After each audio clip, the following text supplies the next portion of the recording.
This slide introduces production quantity, or Q, which refers to the number of units of a product produced annually by a plant. Production quantity strongly affects how a factory is designed and operated. At low quantity, products are often customized or specialized. These systems usually rely more on skilled labor, flexible tools, and general purpose equipment. At medium quantity, production often happens in batches. This requires some flexibility, and programmable automation may be useful. At high quantity, mass production becomes possible. Here, factories typically use dedicated layouts, specialized equipment, and fixed automation to achieve high efficiency. So the quantity produced is not just a business number. It influences equipment choice, layout, labor requirements, and the level of automation.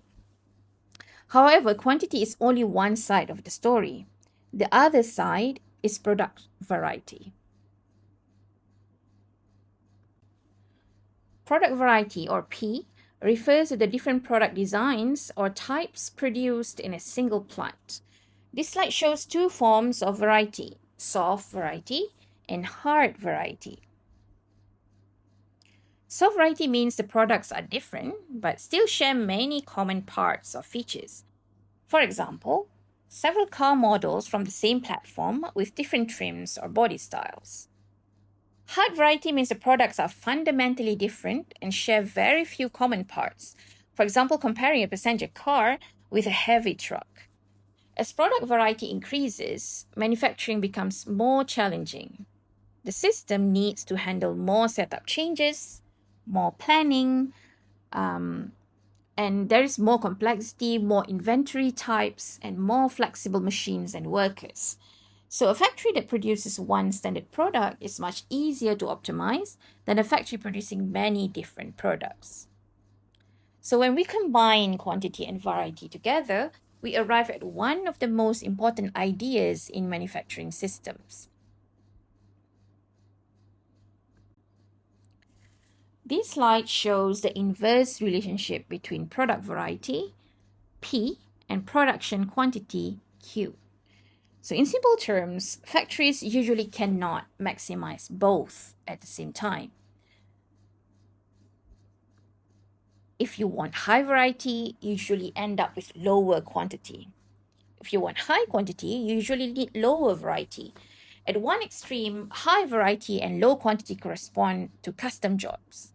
At the other extreme, low variety and high quantity correspond to mass production. In between, we find batch productions. This is one of the core tensions in manufacturing. Customers want more choices, but factories achieve efficiency through repetition and standardization. This PQ relationship influences layout design, tooling strategy, workforce skills, and automation choice. In fact, many manufacturing decisions can be understood by asking one question: where does this factory sit on the PQ curve? Now, one major answer to that question is the choice of production layout, which we will see next. These slides link the PQ relationship to three common production layouts: job shop, batch or cellular, and mass production. A job shop is suitable for low quantity and high variety. It uses general purpose equipment, and work often moves in flexible routes depending on the product. And this layout is common in tool rooms, repair workshops, or custom fabrication. A batch or cellular layout is used for medium quantity and medium variety. Similar products are grouped into families and machines are arranged into cells. This improves flow while still keeping some flexibility. Now, a mass production layout, often called a flow line layout, is used for high quantity and low variety. Work moves in a fixed sequence from station to station, and this is common in automotive assembly or high volume electronics manufacturing. So layout is not chosen randomly. It must match the production quantity and variety requirements.